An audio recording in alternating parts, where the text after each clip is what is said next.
J'espère que vous allez bien, j'espère que vous vous portez bien. Dans les pays civilisés, dans les pays développés, dans les pays structurés, une loi ne peut pas être rétroactive. Vous savez, l'organisation juridique d'un pays reflète son niveau de développement, son niveau de civilisation. Les lois, logiquement, quand une loi est établie, la loi parle de l'avenir, parle à partir où elle rentre en vigueur. Dès qu'elle rentre en vigueur, elle est applicable sur un champ, elle change la réalité, ou elle change la vérité, ou elle détermine les nouveaux rapports au sein d'une société, au sein d'une population, à partir du moment de sa promulgation. Une loi ne peut pas revenir en arrière et changer ce qui s'est passé avant l'adoption de cette loi. C'est dans des cas exceptionnels très rares où une loi peut être rétroactive, très rare. Et normalement, c'est encadré par des principes juridiques, parce que la logique voudrait, l'esprit de la loi voudrait, pour être juste, qu'on ne peut pas appliquer sur des faits passés les effets d'une nouvelle loi qui a été adoptée après les faits. Ça serait une injustice, puisqu'il n'y avait pas eu de loi. On ne peut pas punir ou reprocher à quelqu'un, à une entité d'avoir fait quelque chose, parce qu'il y a une nouvelle loi qui a été appliquée, alors que au moment du comportement, au moment des faits, il n'y avait pas cette nouvelle loi. En Algérie, regardez ce qui se passe. C'est un cas unique. Je vous montre un document. Ce document, c'est un document des douanes algériennes. Allez, nous avons obtenu une copie. Ça, c'est un document officiel de la Direction générale des douanes algériennes, qui date du 13 juillet dernier. Nous sommes le 13 juillet. Ce document date du 13 juillet dernier. Nous sommes aujourd'hui le 17 juillet. Que dit ce document? Alors, ce document a été adressé par la Direction générale des douanes à l'ensemble des directions des douanes algériennes, notamment au directeur du Centre national de la signalisation du système d'information des douanes. Le directeur du Centre national de la signalisation et du système d'information des douanes. Voilà ce que dit ce document. Suite à la transmission, mentionné en référence ci-dessous, le ministère du Commerce extérieur et de la promotion des exportations, dirigé par Kamal Zik, nous a informé des clarifications suivantes concernant les opérations d'importation pour les opérateurs économiques dans le domaine de la gestion de l'équipement. Pour les opérations d'importation engagées avant le 1er juillet 2025, le dédouanement des marchandises importées doit se conformer aux procédures législatives et réglementaires en vigueur. Pour les opérations engagées entre le 1 et le 8 juillet, les demandes seront examinées par les services du ministère chargé du commerce extérieur, au cas par cas, sur la base des informations relatives aux clarifications suivantes. Par conséquent, ces marchandises ne pourront être dédouanées avant l'approbation des 10 services. Concernant les marchandises envoyées au système de dédouanement avant le 1er juillet 2025, mais pour lesquelles les clarifications n'ont pas été fournies, l'opérateur économique concerné doit soumettre un programme estimatif et le faire viser par le secteur concerné, conformément à la déclaration du ministère du Commerce extérieur et de la promotion des exportations. Ainsi, ces marchandises ne pourront être dédouanées sans l'achèvement de cette procédure. Que cela signifie? Ça, c'est un langage technique, mais en réalité, la signification est très simple. Les douanes algériennes ont décidé de bloquer le dédouanement de toutes les marchandises qui ont été importées par des entreprises entre le 1 et le 8 juillet.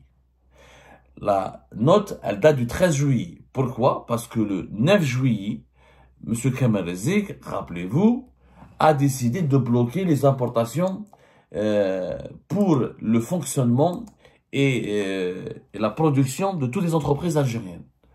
On en a déjà parlé. Pour venir comme le document, etc. Ça a été... on en a parlé le 11 juillet dernier.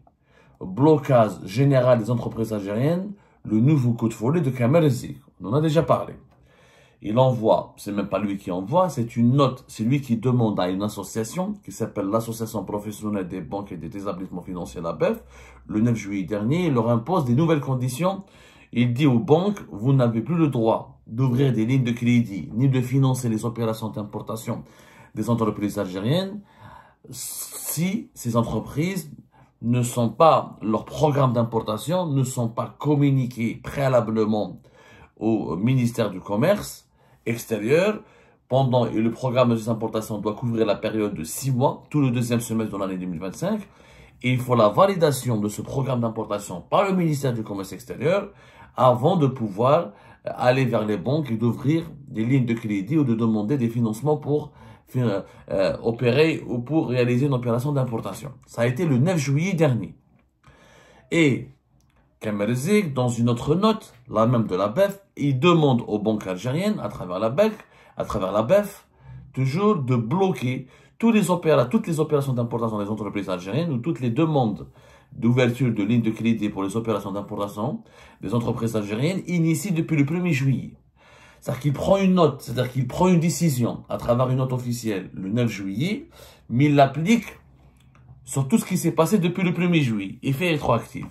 Et les douanes algériennes ont été la même chose, comme les banques, soumises à la même interdiction, au même régime, au même fonctionnement, aux mêmes instructions. Kemerzik a demandé aux douaniers de bloquer le dédouanement de toutes les marchandises importées par les entreprises algériennes entre le 1er et le 8. Pourquoi? Parce qu'elles doivent passer par le ministère du Commerce, elles doivent demander la validation du ministère du Commerce, elles doivent demander au ministère du Commerce la bénédiction, une certaine validation pour pouvoir reprendre leurs marchandises. Sauf que ça n'a aucun sens. Non seulement c'est arbitraire, on n'a pas le droit d'appliquer ou d'imposer un effet rétroactif à une loi qui vient d'être instaurée à peine.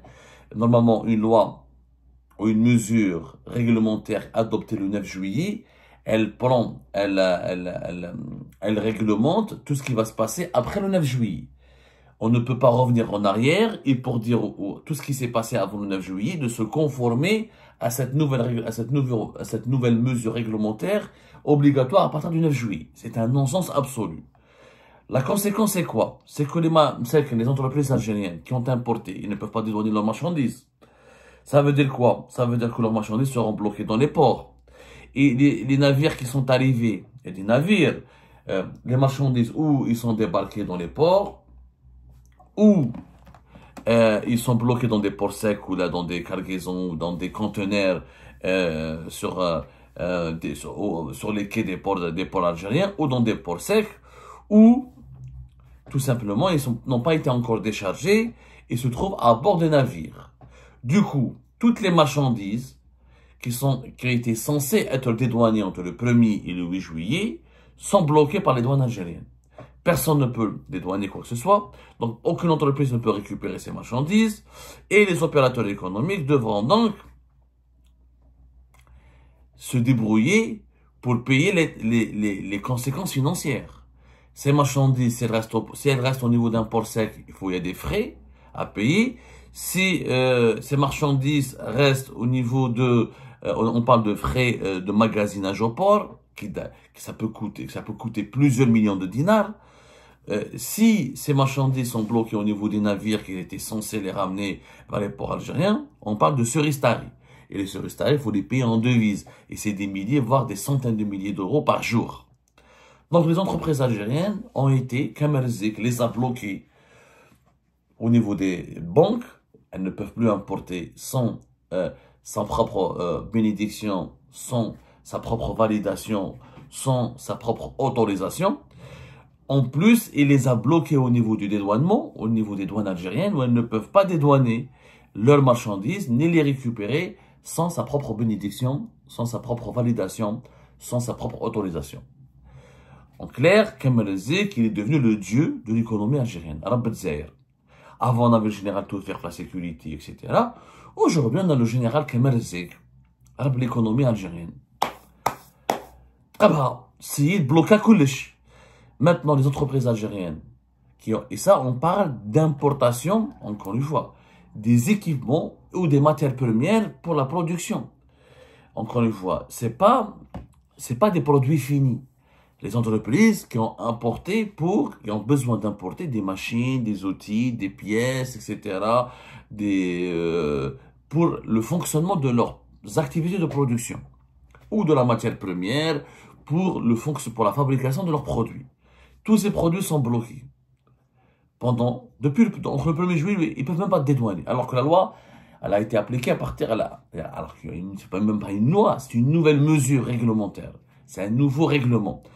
Un nouveau règlement adopté le 9 juillet, mais qui est appliqué depuis le 1er juillet. Ce pays n'a pas de sens. Le plus étrange, c'est que Kamal Zik n'est pas Premier ministre. Kamal Zik n'est pas ministre des Finances. Kamal Zik n'est pas le président de la République. Kamal Zik n'est que le ministre du Commerce extérieur. Les banques relèvent de la Banque d'Algérie du ministère des Finances. Les douanes algériennes relèvent aussi du ministère des Finances. Le ministre du Commerce extérieur qui demande aux douaniers, ou à la Direction générale des douanes, d'agir et de se comporter et d'appliquer des règlements qui émanent de sa volonté, qui émanent de son autorité. Or, le ministère du Commerce extérieur n'a pas d'autorité à exercer sur les douanes. L'autorité, le ministère qui exerce une autorité sur les douanes algériennes, comme le ministère qui exerce une autorité sur les banques et la Banque d'Algérie, c'est le ministère des Finances. Mais Rizk n'a aucun ministère. Rizk ordonne à tout le monde, il fait ce qu'il veut, il impose ce qu'il veut, comme il veut, sans se soucier de la légalité de ses décisions, ni de sa conformité avec le fonctionnement constitutionnel du pays, ni à la pertinence des nouveaux règlements qu'il adopte, sans même se soucier des conséquences sur les entreprises algériennes. Est-ce qu'on pense aux entreprises algériennes? Vous imaginez, vous avez de la marchandise, vous en avez besoin, et c'est encore une fois, il faut préciser, ce ne sont pas des produits finis, c'est ou des matières premières, ou des pièces, ou des équipements nécessaires pour la production. Donc, ils sont bloqués au niveau des ports. Il faut payer, encore une fois, les frais de magasinage, le coût de stockage de ces marchandises au niveau des ports secs, et les surestarés pour les navires étrangers, parce qu'il y a certains navires étrangers, quand la marchandise ne peut pas être dédouanée, il n'y a pas où les mettre dans un port sec, et donc il faudra que ces marchandises restent au niveau du navire. Alors le navire, il doit partir, il doit repartir, il est ralenti. S'il est ralenti, eh ben, l'armateur, il va demander aux entreprises algériennes qui l'ont affrété de le payer, de l'indemniser. Je te le navire, il dit que la marchandise, je t'ai ramené ta marchandise. Ton pays, tes autorités ne veulent pas la prendre, ne veulent pas la dédouaner, c'est pas mon problème. Toi, tu m'as fait venir ici, tu me payes. Ce sont des millions d'euros qui, en quelques jours, seront délapidés et gaspillés. Pourquoi? Parce qu'il y a un monsieur qui s'appelle Kamal Zik qui se prend pour pire que le général Toufik, et qui décide de bloquer tout le monde en toute illégalité. Il n'est ni Premier ministre, ni ministre des Finances, ni président de la République, et il adopte des comportements de voyous. Il prend des règlements qui datent, il demande un effet rétroactif à des lois, alors c'est illégal. Il commande des institutions qui ne relèvent pas de son autorité. Il se mêle de certains secteurs qui ne relèvent pas de son autorité. Il ne consulte pas les autres membres du gouvernement. Il ne se concerte pas avec les autres membres du gouvernement. Et le pire, il ne consulte même pas les entreprises. Les entreprises, il ne tient même pas rigueur des besoins vitaux des entreprises algériennes. Si cette situation perdure, il y aura des faillites. Déjà, les entreprises algériennes vont fermer. Parce qu'elles ne peuvent pas payer les surestarés, les frais de magasinage au port, ne pas travailler, ne pas produire, être bloqués. On va raconter tout à l'heure, plus tard, la situation, comment elle prévaut au niveau du ministère du Commerce. C'est une anarchie totale. Chaque jour, des centaines de personnes vont au ministère pour demander des renseignements, etc. Il y a eu de l'anarchie, il y a eu de la tension, il y a un climat délétère. Délétère. Les chefs d'entreprise, ils me disent, c'est du jamais vu. Aucun pays au monde n'agit de la sorte. Même dans les États voyous, ils ne font pas ça. Bloquer des entreprises comme ça, du jour au lendemain, sans aucune justification. Il n'y a aucune loi, aucune justification légale ne permet ce blocage. Il n'y a pas de devise dans le pays, il n'y a pas de réserve de gens, ce n'est pas la faute aux entreprises. Ce ne sont pas les entreprises qui sont aux commandes des finances publiques. Jusqu'à preuve du contraire, les entreprises privées comme les entreprises publiques ne commandent pas les réserves de change, ne gèrent pas les réserves de change. Si les réserves de change ont fondu d'une trentaine de milliards de dollars en 2 ans, 1 année et demie, c'est pas de leur faute. S'il y a des déficits publics importants, c'est pas de la faute à l'entreprise. L'entreprise, quelles sont ses obligations? payer ses cotisations salariales, payer ses impôts, payer les déclarations auxquelles elle est soumise, payer ses salariés, et produire et contribuer à la croissance économique du pays. C'est ça leur obligation. Mais on est en train de faire payer aux entreprises algériennes la gestion défaillante du pays. Et on bloque tout le monde, et on revient en arrière pour bloquer en se basant sur une loi qui a été adoptée bien plus tard, ce qui n'a aucun sens. Et on dit aux entreprises algériennes, vous devez passer par un circuit compliqué, on l'a décrit la dernière fois, il faut 6 étapes pour obtenir la fameuse validation du document programme prévisionnel d'importation. Un État qui oblige les entreprises à lui fournir un programme prévisionnel d'importation. De quel droit? Je suis une entreprise. De quel droit un État peut m'exiger mon programme prévisionnel? C'est mon entreprise. C'est mon entreprise. Tu vas me dire, tu importes avec les devises. C'est pas de ma faute. C'est pas la faute aux entreprises algériennes si le dinar n'est pas une monnaie convertible. Si les devises pour les importations, pour financer les importations sont issues des réserves de change. C'est pas de sa faute. L'entreprise n'est pas comptable, elle n'est pas responsable du mode de gouvernance économique du pays. Un État qui dit non, tu ne peux pas importer, tu ne peux pas travailler tant que tu ne me donnes pas un programme prévisionnel d'importation que tu dois faire valider par le ministère de ton secteur. Ensuite, tu dois te le faire valider par le ministère du Commerce pour que tu puisses ensuite pouvoir travailler. C'est-à-dire passer par un circuit, envoyer des formulaires, parler à des administrations et même pas. On ne sait même pas, est-ce qu'il faut parler avec les directions locales ou il faut aller. C'est extrêmement compliqué. Et il y a presque 2 millions d'entreprises. Donc, des milliers d'entreprises algériennes sont dans le secteur de la production, soit agroalimentaire, soit pharmaceutique, soit industriel tout court. Comment elles vont faire? Remplir des tableaux, remplir des formulaires, s'adresser au ministère respectif, ensuite envoyer via une boîte mail au ministère du Commerce. Le ministère du Commerce, il s'engage à répondre dans un délai de 7 jours alors qu'on est en plein été, il y aura la période des congés, ça n'a aucun sens tout ça. Cette tchouka n'a pas de sens.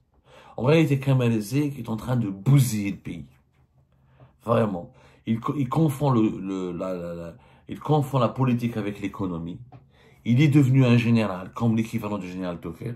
Il est devenu Rabat Zahir, il est devenu le dieu de l'Algérie, de l'économie algérienne. Et il soumet 47 millions d'habitants et quelques à sa bonne volonté.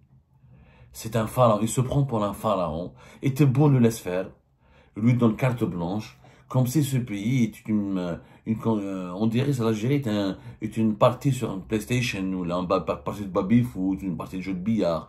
L'Algérie n'est pas un jeu. Il y a des intérêts extrêmement importants. Il y a des milliers d'emplois qui sont menacés. Il y a des milliers d'entreprises qui peuvent faire faillite, qui peuvent subir un préjudice financier qui empêchera leur développement, voire qui empêchera leur pérennité, qui empêchera même leur survie. Nous sommes dans une situation désastreuse. Des emplois, des entreprises, des revenus importants de l'économie nationale sont menacés. Il faut agir maintenant et vite en mettant à l'écart M. Kamel Zé qui est un danger public et en stoppant sa politique qui n'a aucun sens. Aucun sens. Persécuter l'entreprise, réprimer l'entreprise, se venger contre l'entreprise parce que l'économie algérienne va mal et parce que le pays manque de réserves de change n'a pas de sens. Ça n'a pas de sens. Ça s'appelle de la fuite en avant, ça s'appelle de l'irresponsabilité, ça s'appelle de l'absurdité, ça s'appelle du populisme. Ça s'appelle du sabotage de l'économie nationale.